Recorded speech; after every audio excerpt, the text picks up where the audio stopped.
샬롬, 풍성하신 하나님의 사랑과 부활하신 예수 그리스도의 능력과 은혜 그리고 성령의 충만함이 오늘 우리 하루의 삶에 함께하기를 기도하고 축복합니다. 함께 읽고 묵상할 말씀은 마가복음 10장 35절로부터 40절 말씀입니다. 제가 읽어봅니다. 세베대의 아들 야고보와 요한이 주께 나와 여짜오되 선생님이여 무엇이든지 우리가 구하는 바를 우리에게 하여 주시기를 원하옵나이다. 이르시되 너희에게 무엇을 하여 주기를 원하느냐 여짜오되 주의 영광 중에서 우리를 하나는 주의 우편에 하나는 좌편에 앉게 하여 주옵소서.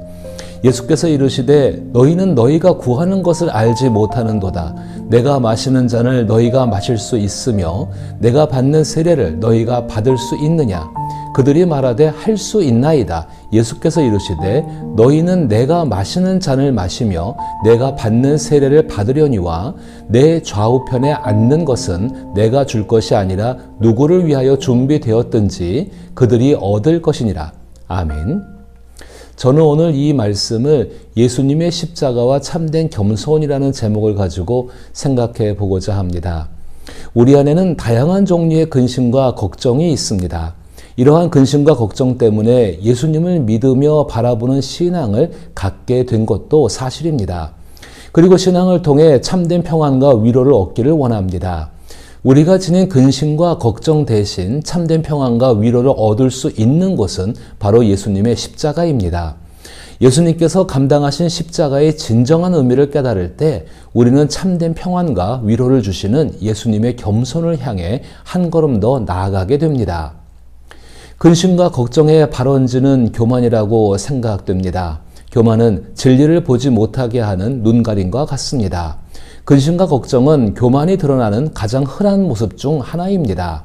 보통 우리는 사랑하는 사람들에 대해 걱정하지만 도가 지나칠 정도의 끊임없는 걱정은 사실 교만에서 비롯됩니다. 자신의 삶에 대해서도 마찬가지입니다. 내 삶은 이렇게 되어야 하는데 어떻게 해야 할까라고 걱정하는 것은 당연하지만 도가 지나친 근심과 걱정은 자신이 하나님보다 자신과 사랑하는 사람들의 삶을 더 잘 안다고 생각하는 교만한 마음인 것입니다. 진정한 겸손은 걱정이 아니라 영혼에 안식을 줍니다. 겸손한 사람은 자신이 틀릴 수 있음을 인정하며 하나님의 말씀에 따라 자신을 돌아보고 점검합니다. 십자가는 우리 마음속에 이러한 겸손을 심어줍니다. 그러므로 예수님을 통해 십자가의 의미를 깊이 이해하는 것은 우리의 신앙생활에 언제나 매우 중요합니다. 예수님은 제자들에게 신앙의 대상이셨습니다. 그런데 신앙의 대상이신 예수님은 마가복음 8장 31절과 32절에서 예수님 자신이 직접 자신이 많은 고난을 겪고 장로들과 대제사장들, 서기관들에게 버림받아 죽임을 당한 뒤 사흘 만에 다시 살아나야 한다는 사실을 공개적으로 가르치기 시작하였습니다. 누구든지 자신이 믿는 신앙의 대상이 죽는다는 이야기를 들으면 설령 사흘 만에 살아난다는 결말이 있다고 해도 쉽게 받아들이기 어렵습니다.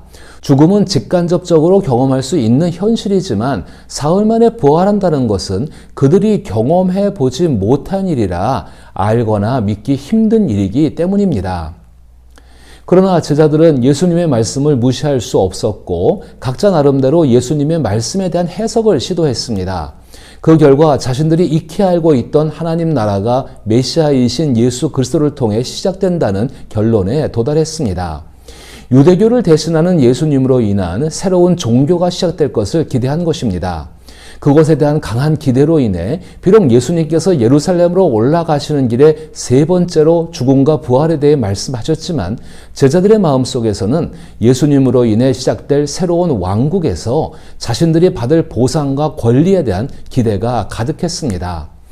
이러한 제자들의 모습을 예수님은 충분히 이해하고 계셨습니다.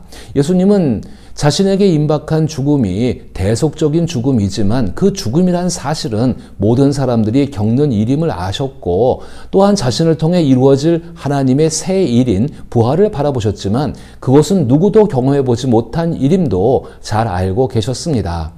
그럼에도 예수님은 제자들에게 자신이 감당할 십자가의 의미를 계속해서 가르치십니다. 그것은 제자들이 예수님의 십자가를 통해 참된 겸손을 가진 신앙인이 되게 하려는 것입니다.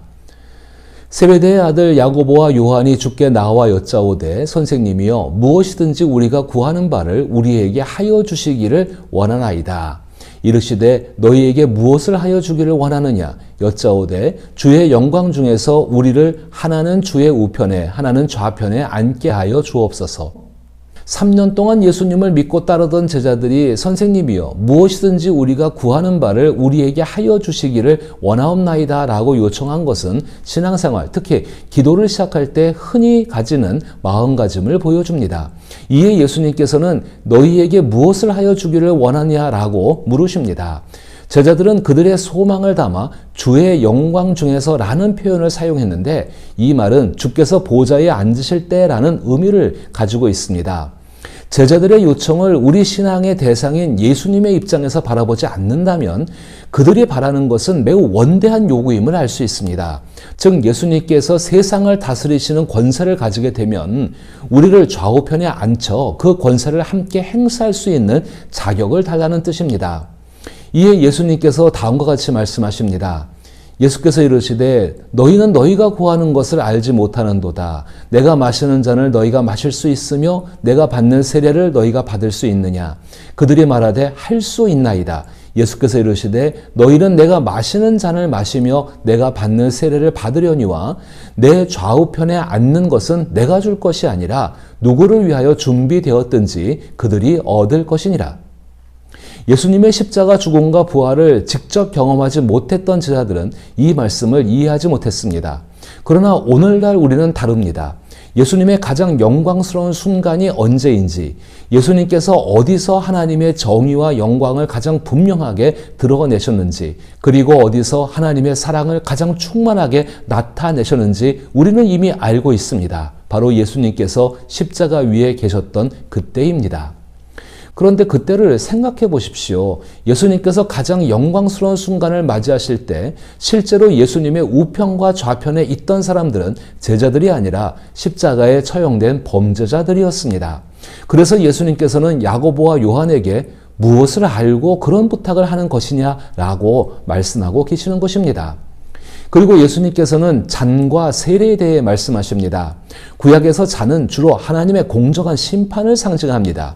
예수님께서 언급하신 세례는 몸이 완전히 물에 잠기는 것을 의미하며 이는 압도적인 경험으로 해석할 수 있습니다.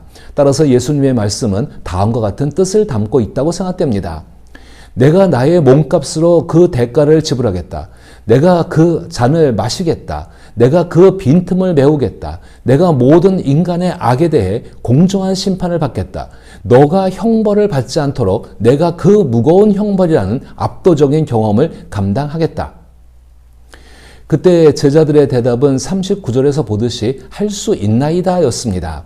그들은 만왕의 왕이신 예수님의 권세를 이용할 수 있는 좌우편에 앉을 수만 있다면 무엇이든지 하겠다는 의지를 보인 것입니다.